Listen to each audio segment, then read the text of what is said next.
नमस्कार, आर्य न्यूज देख रहे हैं आप और मैं हूं आपके साथ जावेद अली। खबरों की शुरुआत करेंगे। भारतीय जनता पार्टी विधायक दल के नेता डॉक्टर मोहन यादव ने राजभवन पहुंचकर राज्यपाल श्री मंगू भाई पटेल से मुलाकात की और पार्टी की ओर से सरकार बनाने का दावा पेश किया। इस दौरान पूर्व मुख्यमंत्री शिवराज सिंह चौहान, पार्टी पर्यवेक्षक व हरियाणा के मुख्यमंत्री श्री मनोहर लाल खट्टर, पिछड़ा वर्ग मोर्चा के राष्ट्रीय अध्यक्ष डॉक्टर के लक्ष्मण, पार्टी के राष्ट्रीय सचिव सुश्री आशा लाकड़ा, पार्टी के प्रदेश अध्यक्ष और सांसद श्री विष्णु दत्त शर्मा, विधायक श्री नरेंद्र सिंह तोमर, कैलाश विजयवर्गीय, प्रहलाद पटेल और प्रदेश मीडिया प्रभारी श्री आशीष अग्रवाल उपस्थित रहे। वीडी शर्मा जी, हमारे यशस्वी प्रधानमंत्री माननीय नरेंद्र मोदी जी के नेतृत्व में जिस प्रकार से देश में विकास का एक नया आयाम खड़ा हुआ है, यशस्वी मुख्यमंत्री माननीय शिवराज सिंह जी चौहान माननीय मोदी जी के नेतृत्व में और सभी वरिष्ठ नेतृत्व का आभार भी मानता हूं जिनने मुझ पर विश्वास व्यक्त किया। और आज विधायक दल के नेता के नाते से हमने सबने मिलकर संकल्प किया, मेरे जैसे छोटे कार्यकर्ता को एक बड़ी जवाबदारी दी। मैं जवाबदारी की बड़े काम को बता सकता हूं कि केवल ये भाजपा ही है जो सामान्य से छोटे से कार्यकर्ताओं को भी इतनी बड़ी जवाबदारी देती है। यही हमारा अपना भाजपा का चरित्र है। भाजपा के इस नए दायित्व के लिए हृदय से आभार भी मानता हूं और आप सबके विश्वास के साथ निश्चित रूप से जो विकास का कारवा बढ़ाया माननीय मुख्यमंत्री शिवराज सिंह जी चौहान ने और यशस्वी प्रधानमंत्री के नेतृत्व में, निश्चित रूप से हम इसको आगे बढ़ाएंगे। एक बार फिर मैं हमारे लिए जो स्लोगन था एमपी के मन में मोदी और मोदी के मन में एमपी, इस स्लोगन के आधार पर निश्चित रूप से उनके विकास के सपने को लेकर आगे चलेंगे। वीडी शर्मा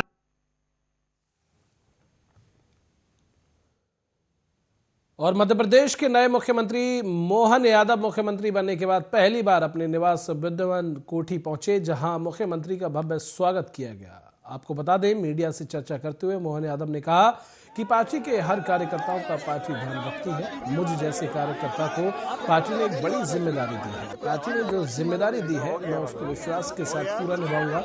मुख्यमंत्री मोहन यादव का कहना है कि पूर्व मुख्यमंत्री शिवराज सिंह चौहान के कार्यकाल में जो भी काम अधूरे रह गए हैं उन्हें पूरा करूंगा और मध्य प्रदेश को विकास की ओर लेकर जाऊंगा।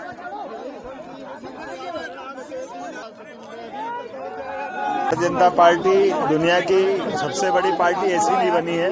हम प्रत्येक कार्यकर्ताओं का पार्टी ध्यान रखती है और मुझे इस बात की प्रसन्नता है कि पार्टी ने मुझ जैसे सामान्य कार्यकर्ताओं को भी एक बड़ी जवाबदारी दी है। मैं निश्चित रूप से पार्टी के साथ साथ पूरी प्रदेश की जनता का भी आभार मानता हूं जिन्होंने प्रचंड बहुमत से भारतीय जनता पार्टी की सरकार बनवाई।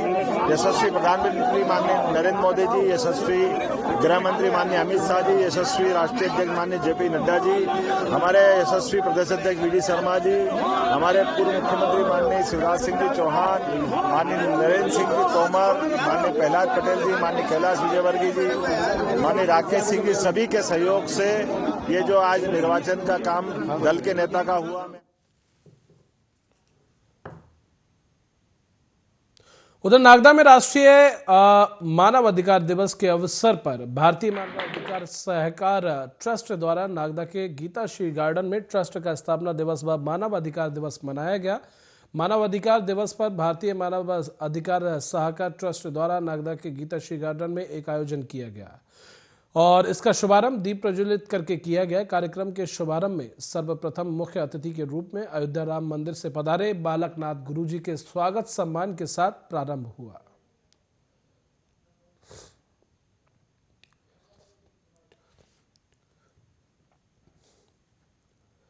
उधर पन्ना जिले से एक बार फिर रेत माफियाओं की दबंगई का मामला सामने आया है। यहां रेत का अवैध परिवहन करने पर खनिज विभाग ने ट्रैक्टर ट्रॉली को पकड़ लिया। इससे बौखलाए रेत माफियाओं ने एक सैनिक के साथ मारपीट की और ट्रैक्टर ट्रॉली छुड़ा ले गए। खनिज अधिकारी रवि पटेल ने सिविल लाइन चौकी में मामला दर्ज करवाया है। इसके बाद पुलिस अब मारपीट करने वाले माफियाओं की तलाश में जुटी हुई है। तो रोकने के लिए खनिज अमले के साथ में और होमगार्ड के सैनिक थे, उनके साथ में आज जाकर के कुछ ट्रैक्टरों का ये सुनने में आया था कि अवैध रूप से परिवहन कर रहे हैं रेत का। तो उनको रोका गया, रोक करके सिपाही को बैठा के उसकी जब्ती बना करके और सिपाही को ट्रैक्टर में बैठा के थाने की ओर रवाना किया गया। दैना चौकी के आसपास की घटना है। तो कुछ लोग अल्टो गाड़ी थी जिसका नंबर MP 35 CA 2990 था। से वो 2-3 लोग आए और सिपाही को मार करके और धमका करके ट्रैक्टर खाली करके ट्रैक्टर लेकर के चले गए। मौके से ड्राइवर को पकड़ा गया है और पकड़ के यहाँ ला करके चौकी सिविल लाइन में आकर के ड्राइवर को दिया गया है और कुछ लोगों के नाम सामने हैं जिसको अभी उस पर प्राथमिकी दर्ज कराया गया है। सर आरोपी की जांच पहचान हो पाई है?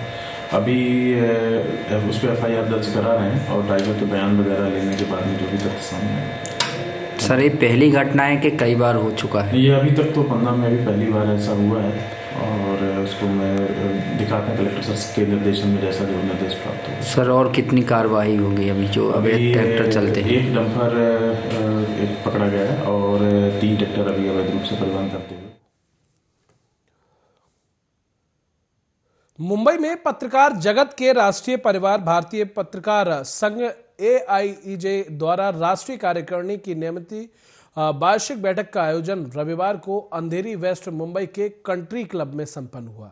इस अहम बैठक से पूर्व संगठन की अधिकृत समिति द्वारा देश के समस्त राज्यों के 2 जोन बनाकर 2 राष्ट्रीय कार्यवाहक अध्यक्ष के मनोनयन पर बहुमत से समिति दर्शाई गई।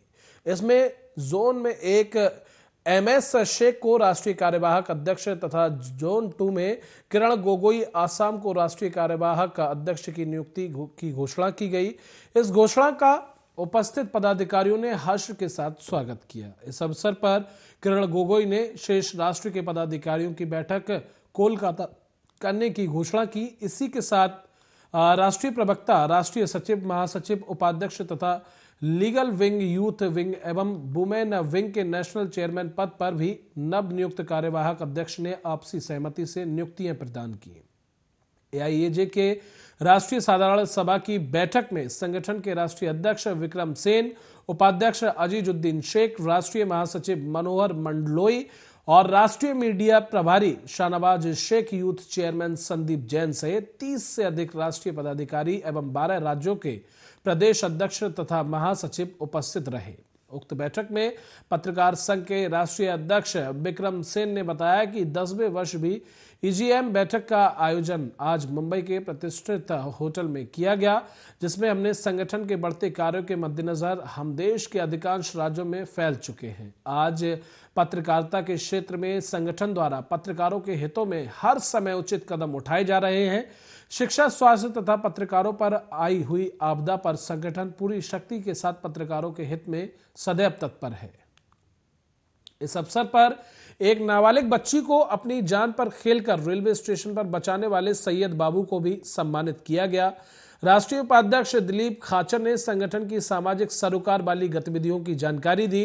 राष्ट्रीय उपाध्यक्ष फारूक उल बाबा ध्रुव सिंह और राष्ट्रीय सचिव सुभाष पांडे एवं मध्य प्रदेश यूथ चेयरमैन उमेश चौहान ने AIEJ के 10 वर्षों की गतिविधियों पर प्रकाश डाला। वुमेन विंग की राधिका बहल, माया वहन, रंजिता शर्मा, दीपा भारद्वाज तथा दक्षा वहन ने अपने विंग के दायित्व प्राप्त कामकाज को बेहतर तरीके से बताया। लीगल सेल के राष्ट्रीय महासचिव and Kailash Parathe, Maharashtra chairman and Pandurang Patil and Yogesh Tape ने अपने क्रियाकलाप को उपस्थित पदाधिकारियों के समक्ष रखा और सभी AIEJ साथियों को विश्वास दिलाया कि पत्रकार जगत के हितार्थ लीगल विंग सदैव तत्पर है।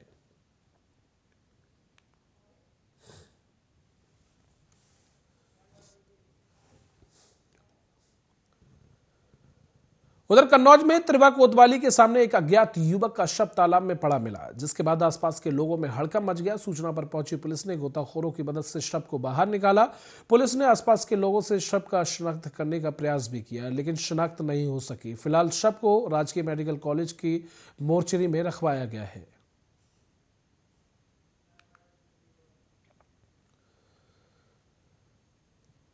उधर रायबरेली में तेज रफ्तार पिकअप और लोडर की आमने सामने से जोरदार टक्कर हो गई, जिसमें 2 लोगों की दर्दनाक मौत हो गई। मामला लालगंज कोतवाली क्षेत्र के बेहटा कला गांव का है, जहां गुड़ लाद कर जा रही पिकअप की सामने से आ रहे डीजे लोडर से जोरदार भिड़ंत हो गई। गाड़ियों की आमने सामने हुई टक्कर में दोनों गाड़ियां सड़क किनारे गड्ढे में पलट गई, जिसमें 2 लोगों की दर्दनाक मौत हो गई। सूचना पर पहुंची पुलिस ने शव को कब्जे में लेकर पोस्टमार्टम के लिए भेज दिया और आगे की तफ्तीश शुरू कर दी है।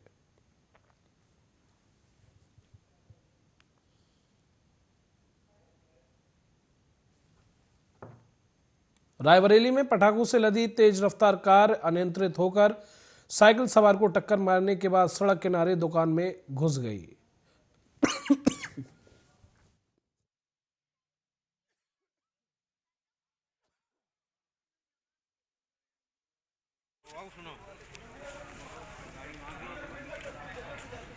होने नहीं कर रहे हैं।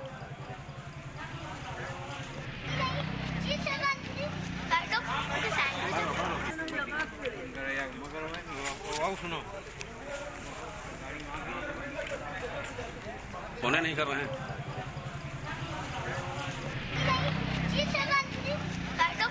कृपया सादर अवगत कराना है कि थाना लालगंज के अंतर्गत ग्राम बेहटा कला के पास 2 पिकअप की आमने सामने की टक्कर में बाबू पुत्र ननकू, कपिल कुमार पुत्र हरिशंकर, ग्राम शीतला मऊ, थाना सरेनी की मृत्यु हो गई एवं 2 अन्य घायल हो गए।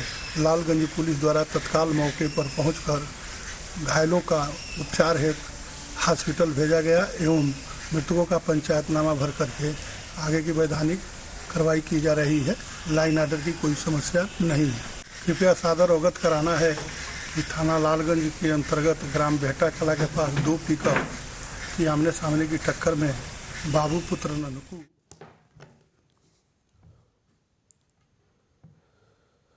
उधर मिर्जापुर के कमला माहेश्वरी महाविद्यालय में चाय के लिए जबरन चंदे की वसूली के खिलाफ छात्राओं ने मोर्चा खोल दिया है। छात्राओं ने जिलाधिकारी से मुलाकात कर शोषण की शिकायत की है।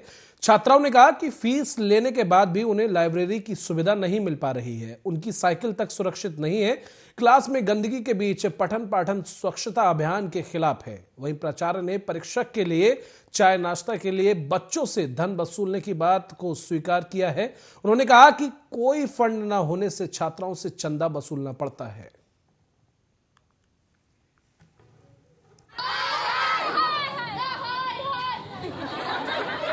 प्रत्याशी स्वेकिया टंडन, मैं यहाँ असिस्टेंट प्रोफेसर हूँ समाजशास्त्र में। और मैं क्या है, छात्र छात्राएं परेशान है, एग्जाम होता है तो उनका प्रैक्टिकल का ऐसा आरोप लगाया जा रहा है कि जो प्रिंसिपल है वो पैसा लेती है और टीचर्स को भी बोलती है कलेक्ट करने के लिए। 200 तक लिए हैं पैसे, वो हम लोग खुद इसका विटनेस है। क्या करती है जो पैसों का? उनको तो काफ़ी सैलरी मिलती है। अब ये खुद ही जाने, क्योंकि टीचर्स का पारिश्रमिक भी नहीं मिलता है और टीचर्स की जो एग्ज़ाम में ड्यूटी लगती है उसमें नाश्ता पानी ये सारी चीज़ जब ये मैम बैठी है जब से ये सब सारा चीज़ बंद हो गया है। बच्चों की लाइब्रेरी की फैसिलिटी कोई नहीं है, लाइब्रेरी है लेकिन बच्चों को बुक इशू नहीं होता है। ताला बंद है लाइब्रेरी में, ताला बंद है। अब ये इसकी कोई सोल्यूशन के लिए भी कुछ किया नहीं जा रहा है। यहाँ पे गरीब बच्चे बहुत सारे हैं, बच्चे बहुत दूर दूर से आते हैं, प्रैक्टिकल का पैसा नहीं दिया जाता। तो ये हमारी मांगे है कि जो रिजल्ट आता है हम लोग का 4-6 महीने बाद आता है रिजल्ट, और फिर रिजल्ट आता है लेकिन रिजल्ट में बहुत सारी मतलब अंक पत्र बहुत ख़राब आता है। उसमें कोई मेजर का माइनर हो जाता है, माइनर का मेजर हो जाता है और उसमें प्रेजेंट रहते हैं स्टूडेंट लेकिन अब्सेंट दिया जाता है। तो क्या मांग आप लोगों की है, क्या आरोप है उन लोगों को? सर ये हम लोग चाहते हैं कि हम लोग का जैसे सभी कॉलेज का आता है रिजल्ट। हमारी मांग तो बहुत है सर, लेकिन ये बात पहली मांग ये है कि हमारी रिजल्ट ख़राब हो चुकी है जिसके कारण हमारी ये सब बहनें जो हम लोग हैं परेशान हो चुके हैं। और कि कॉलेज की प्रिंसिपल है जो कि हम 2-4 बार जा चुके हैं वो सुनती नहीं है। जाते हैं कई बार रिजल्ट तो पहले 4 महीने लेट आता है, अगर हम गए भी हैं तो उनसे पूछते हैं कि हमारा रिजल्ट कब आएगा तो 1-2 महीने बाद बताती हैं, 1 सप्ताह में 2 सप्ताह में आएगा। हम लोग कुछ दिन पहले गए तो वो बोली आ जाएगा, तो आया उस दिन रिजल्ट, लेकिन सारे बच्चों का बैक लग गया और उसमें मांगना हो तो बताएं। उनका कहना है कि हाँ प्रिंसिपल हम लोगों से 100-200 रुपये प्रैक्टिकल के नाम पर जमा करवाते हैं। क्या कहना है आपका? नहीं, ऐसी कोई बात नहीं है। कितना लिया जाता है? चाय पानी के लिए लिया जाता हो तो हम नहीं बता सकते हैं, लेकिन इसके अलावा और नहीं होता है। भाई एग्जामिनर जैसे आते हैं तो चाय पानी के लिए हो सकता है, लेकिन और कुछ नहीं। चाय पानी के लिए क्या लेते होंगे मैडम? जैसे कि 25-50 इससे ज्यादा नहीं, और वो भी सारे बच्चे नहीं देते हैं। जी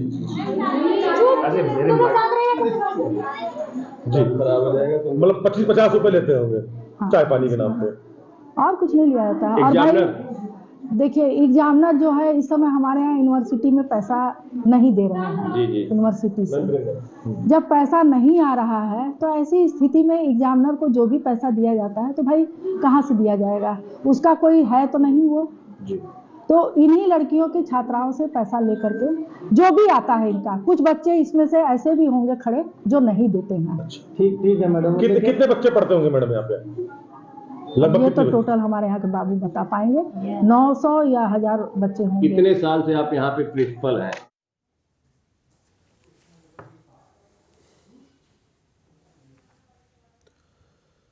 उधर गाजियाबाद के लोनी के अलबी नगर में वन विभाग की भूमि पर हुए कब्जे को लेकर धरने पर बैठे लोगों ने तहसील और वन विभाग के अधिकारियों के खिलाफ मुर्दाबाद के नारे लगाए। आपको बता दें कि पूर्व में रहे लोनी एसडीएम लोनी संतोष रॉय ने भी पूर्व में बुलडोजर चलाकर ध्वस्तीकरण कर भूमाफियाओं की कमर को तोड़ दिया था, लेकिन भूमाफिया दोबारा से सक्रिय हो गई। वहीं दूसरी तरफ धरने पर बैठे लोगों का आरोप है कि भूमाफियाओं और अधिकारियों की मिलीभगत के चलते दोबारा ये कब्जा हो गया। वहीं वन विभाग के अधिकारी गिरीश चंद्र जोशी ने बताया कि जेसीबी बुलाकर ध्वस्तीकरण किया गया, लेकिन जो अधिकारी हैं उनकी मिलीभगत के चलते लगातार ये कार्य किया जा रहा है।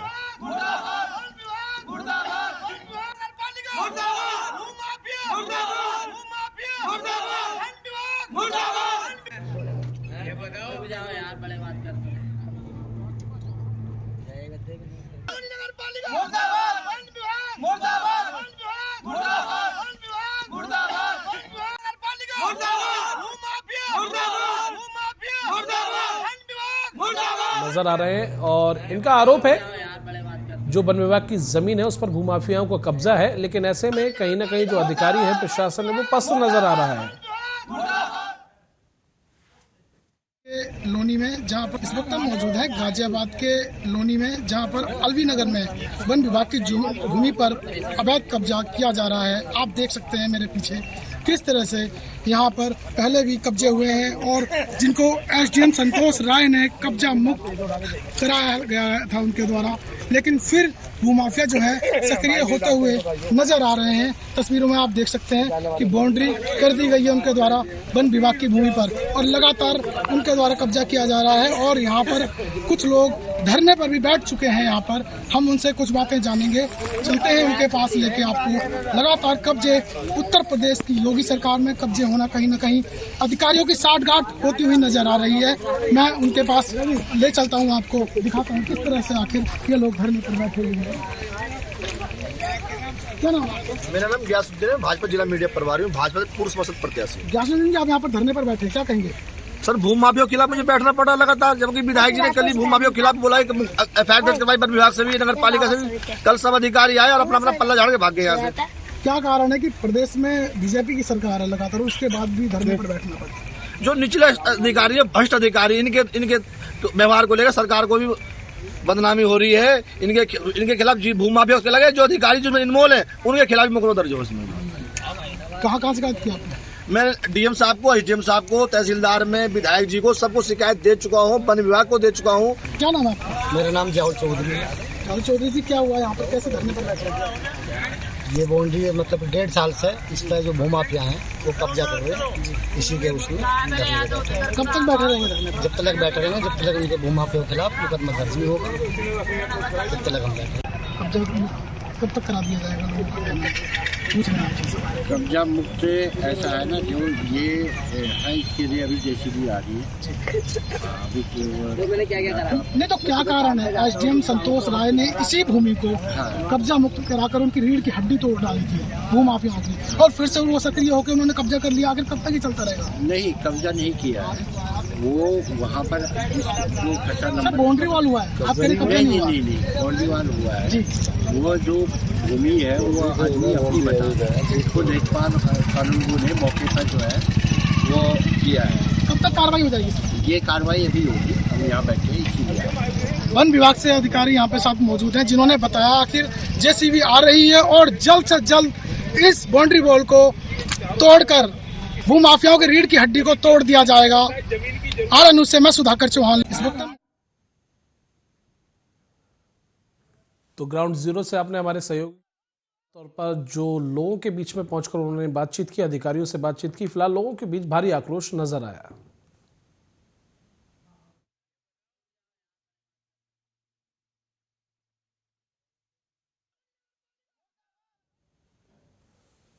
उधर बिजनौर के थाना अफजलगढ़ में तालाब में डूबने से एक व्यक्ति की मौत हो गई। वहीं व्यक्ति की मौत से परिजनों के बीच रो रो कर बुरा हाल है। ग्रामीणों ने तालाब से युवक के शव को बाहर निकाला। सूचना मिलने के बाद मौके पर पहुंची पुलिस जांच पड़ताल में जुटी हुई है।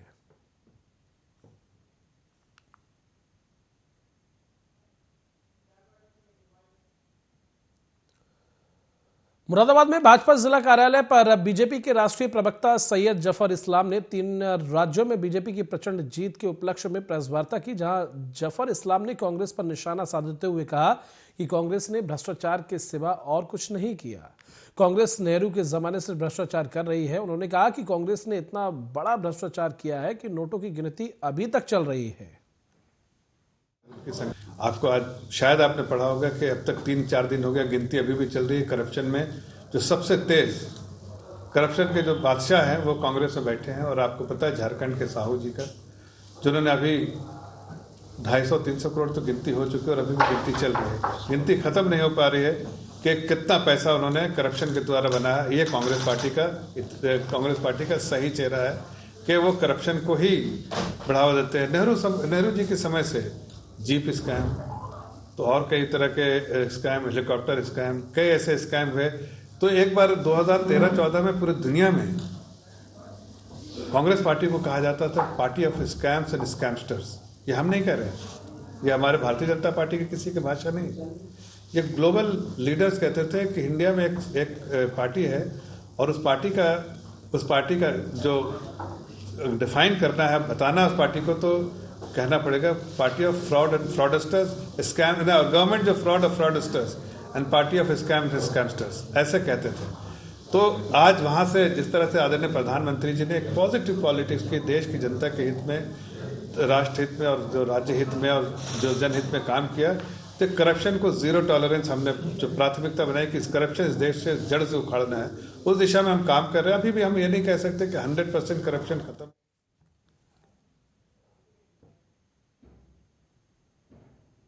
उधर बुलंदशहर के खुर्जा तरीनान में पैसे के लेन देन में युवक की चाकू से गूंथकर हत्या कर दी गई। हमलावर ने युवक पर सरे राह चाकू से दर्जनों वार किए। युवक को घायल अवस्था में अस्पताल में भर्ती कराया गया, जहां डॉक्टरों ने उसे मृत घोषित कर दिया। बता दें कि 2 दिन पहले समीर का आरोपी से मामूली विवाद हुआ था। वहीं घटना को अंजाम देकर आरोपी मौके से फरार हो गया। फिलहाल पुलिस आरोपी की तलाश में जुटी है और खुर्जा के तरीनान में ये पूरी घटना हुई है।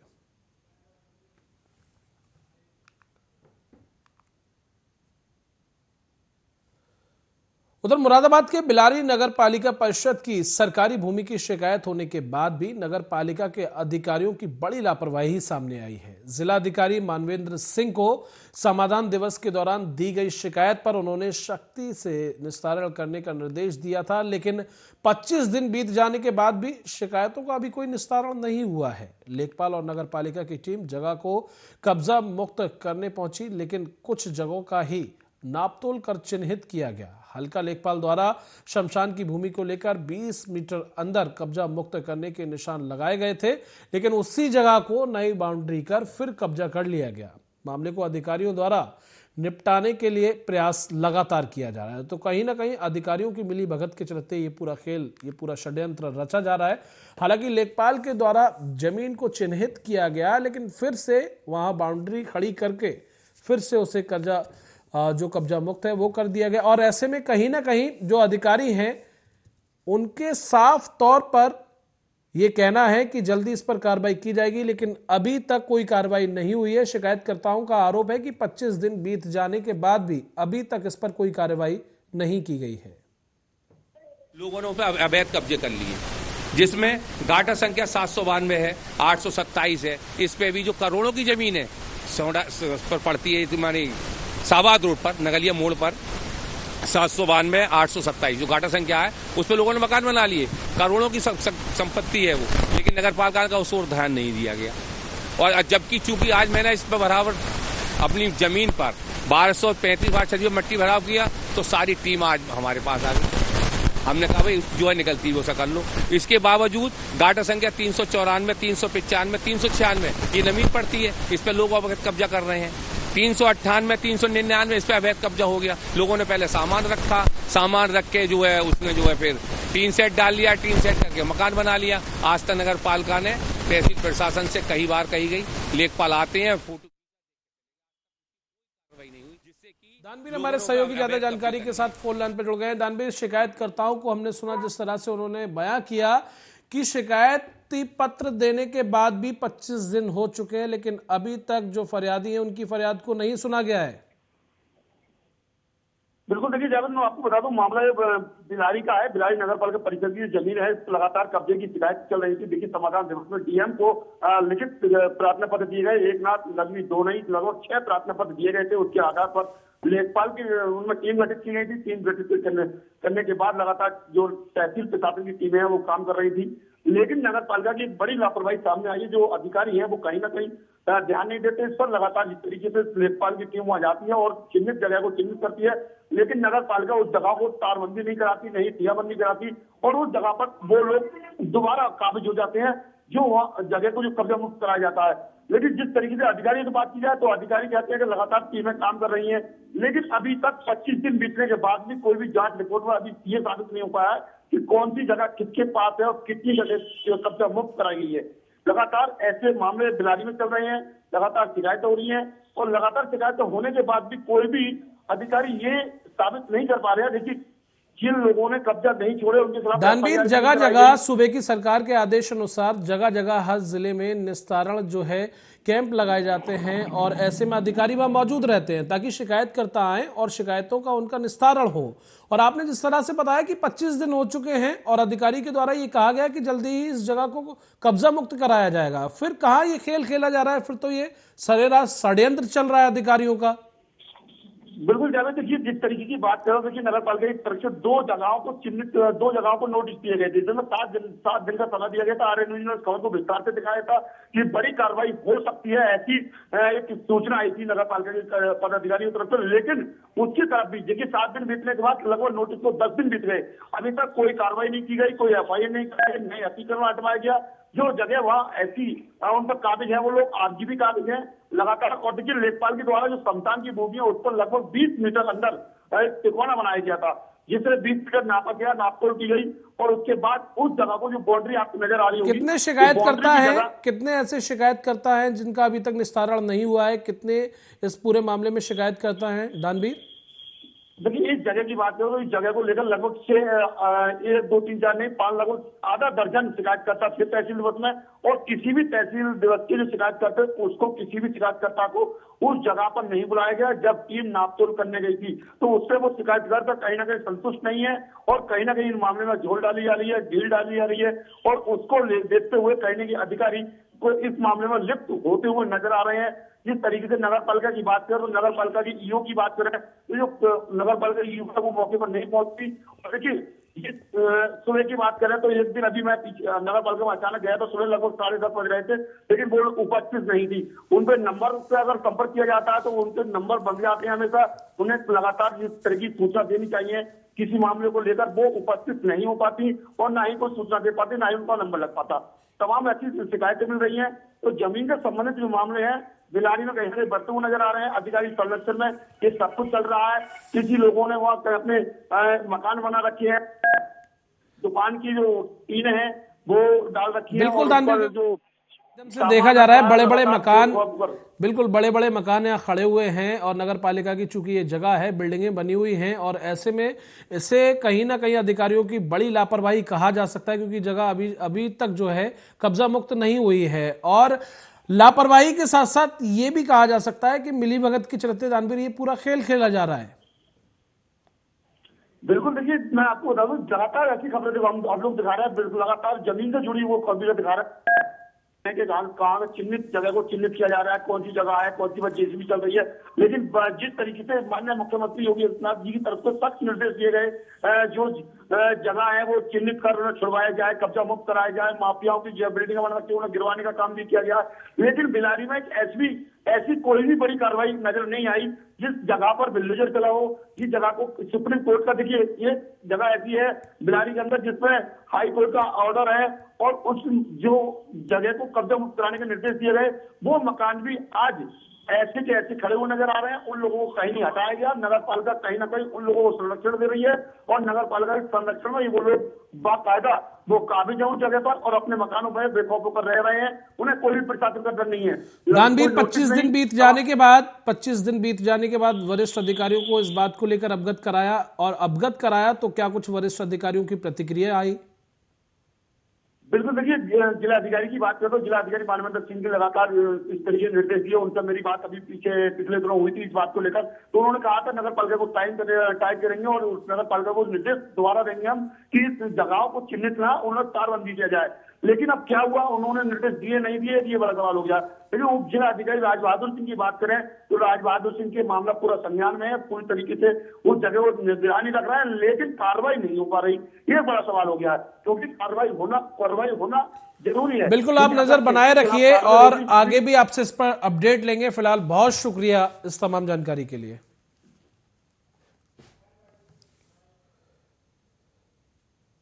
चलिए आगे बढ़ेंगे, बात यूपी के रायबरेली की करेंगे क्योंकि लोगों का यह कहना है कि जागते रहो क्योंकि पुलिस सो रही है। गरीबों के राशन पर चोरों का डाका। बेखौफ चोरों ने सार्वजनिक वितरण प्रणाली की दुकान में चोरी की वारदात को अंजाम दिया।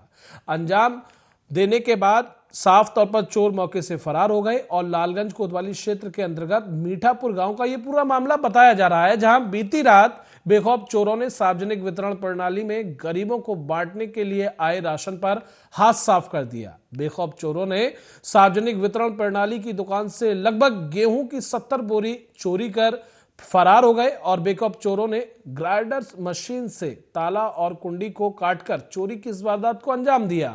वहीं सूचना पर पहुंची पुलिस तफ्तीश में जुटी है। हालांकि अभी तक इस पूरे मामले का कोई खुलासा नहीं किया गया है। अवगत कराना है कि थाना लालगंज के ग्राम मीठापुर में यह टीवी पर दिखाया जा रहा है कि 70 बोरी गेहूं चोरी हो गई है, जिसके संबंध में तत्काल संज्ञान लेते हुए घटनास्थल का निरीक्षण किया गया है एवं वहां के लगे सीसीटीवी फुटेज और अन्य वीडियो से जांच कराई जा रही है।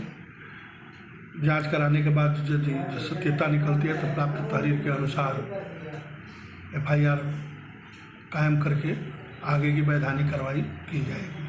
हमारे यहाँ रात में जो है ग्राइंडर से उसे काट के चोरी किया है, जिसमें 70 बोरी गेहूं लगभग पिकअप से उठा लिया।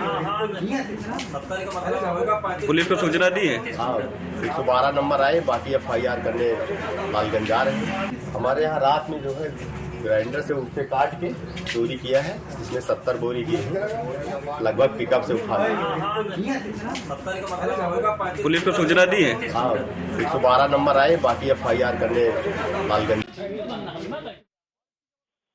के साथ ओम शंकर शुक्ला हमारे सहयोगी फोन लाइन पर हमारे साथ जुड़ गए। ओम शंकर, आपसे जानना चाहेंगे, चूंकि जो राशन है वो गरीबों के लिए आता है और ऐसे में कहीं ना कहीं जो बेखौफ चोर हैं, जो कहीं ना कहीं पुलिस की जो कार्यशैली है उस पर सवालिया निशान खड़े करते हैं कि आखिर पुलिस ऐसे बेखौफ चोरों पर क्यों अभी तक कोई नकेल नहीं कस पा रही। बिल्कुल, रायबरेली में अगर जो चोरी ग्राफ की बात करी जाए तो दिन पर दिन बढ़ता जा रहा है और ठंड पड़ने के साथ ही चोरों के हौसले भी बुलंद है। गरीबों के बचने के लिए आए राशन पर जिस तरह से चोरों ने हाथ साफ किया है वो निश्चित पुलिसिया कार्यशैली पर एक सवाल उठाता है कि चोरों ने जो है दुकान का जो ताला था उसको ग्राइंडर से काटा, उसके बाद 70 बोरियों को पिकअप में लादा और वहां से फरार हो गए और पुलिस की जो रात की गश्त थी वो कहीं भी नजर नहीं आई और जो गरीबों को बचने वाले राशन पर जो है अब सबसे बड़ा संकट जो है चोरी के साथ साथ जो है चूंकि ओम शंकर, एक तरफ सूबे की सरकार लगातार चोर माफियाओं पर नकेल कसने के लिए अपने कैंपेन भी चला रही है और पुलिस प्रशासन को सतर्क और मुस्तैद रहने की सलाह भी दे रही है, लेकिन ऐसे में कहीं ना कहीं पुलिस के नाक के नीचे ये चोर ऐसे राशन को चोरी कर रहे हैं जो गरीबों के लिए आता है। सवालिया निशान तो खड़ा करता ही है, लेकिन इसे एक षड्यंत्र भी कहा जा सकता है, संरक्षक भी कहा जा सकता है, क्योंकि जिस तरह से ये खेल खेला जा रहा है कई सारे सवालिया निशान खड़े होते हैं।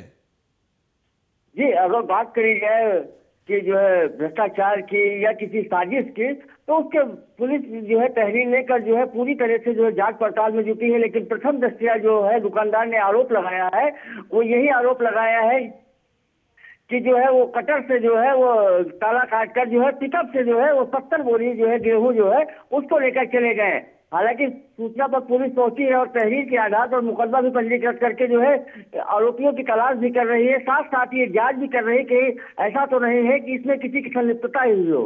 बिल्कुल, ये तो जांच के बाद आएगा। बिल्कुल बिल्कुल। ओम शंकर, वरिष्ठ अधिकारियों की क्या कुछ प्रतिक्रिया है कि आखिर कब तक इन चोरों पर नकेल कसी जाएगी? हाँ, सीओ लालगंज से हमारी बात हुई, उन्होंने कहा है कि जल्द से जल्द चोरी का खुलासा किया जाएगा। चलिए, आप हमारे साथ बने रहिए, आगे भी आपसे अपडेट लेंगे। आगे बढ़ेंगे और बात रायबरेली की करेंगे, जहां पर बिजली के पोल पर चढ़कर काम कर रहा लाइनमैन करंट की चपेट में आ गया। करंट की चपेट में आने से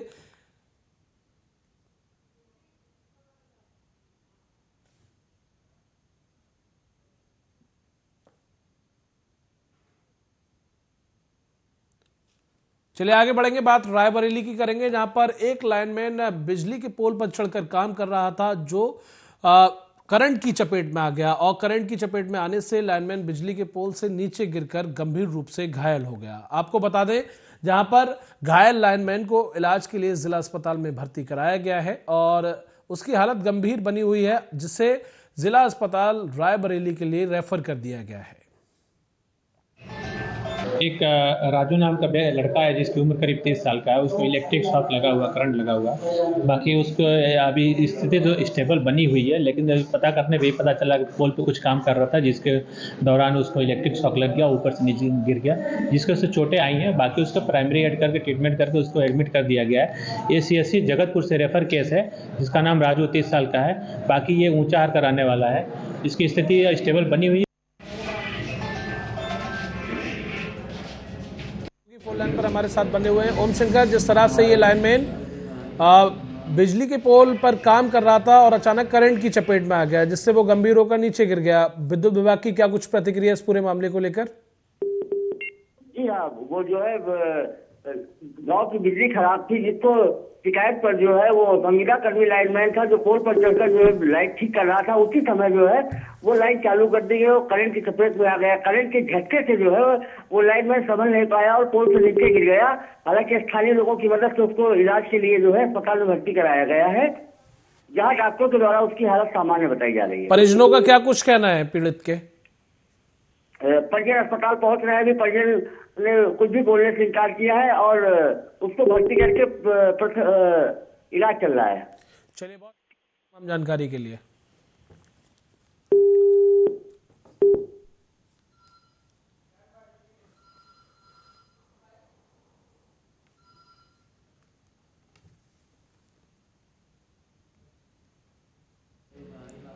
उधर फिरोजाबाद में पुलिस ने अवैध असलाहा बनाने की फैक्ट्री का भंडाफोड़ करते हुए भारी मात्रा में बने अधवने असलाहा और कारतूस बरामद किए हैं। पुलिस ने अवैध असलाहा बनाने वाली फैक्ट्री से 4 लोगों को मौके से गिरफ्तार भी किया है।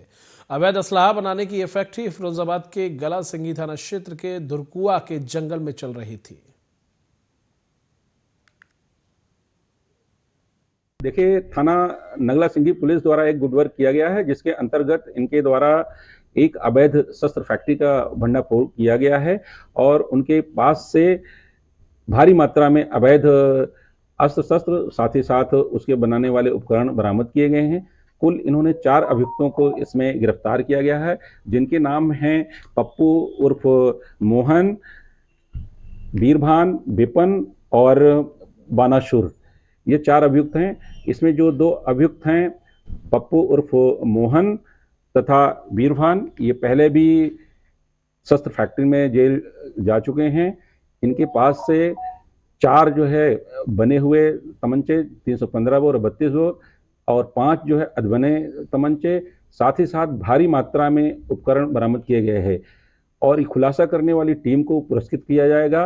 ये थाना प्रभारी नगला सिंगी का एक अच्छा कार्य है, उनकी टीम को इसके लिए पुरस्कृत भी किया जाएगा। देखिए, थाना नगला सिंगी पुलिस द्वारा एक गुड वर्क।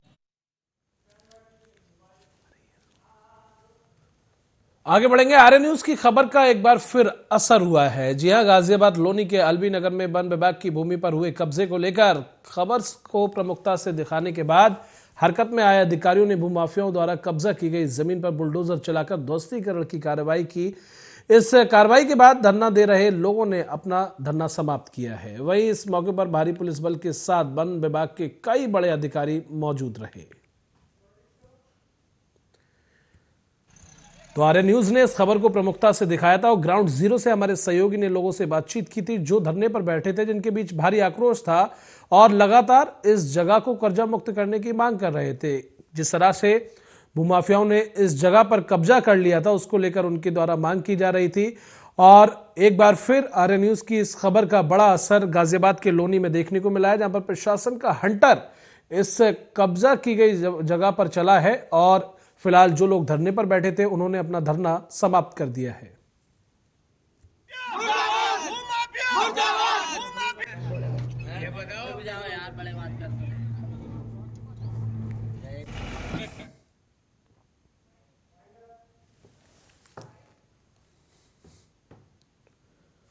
चलिए फिलहाल के लिए इस बुलेटिन में बस इतना ही। नमस्कार।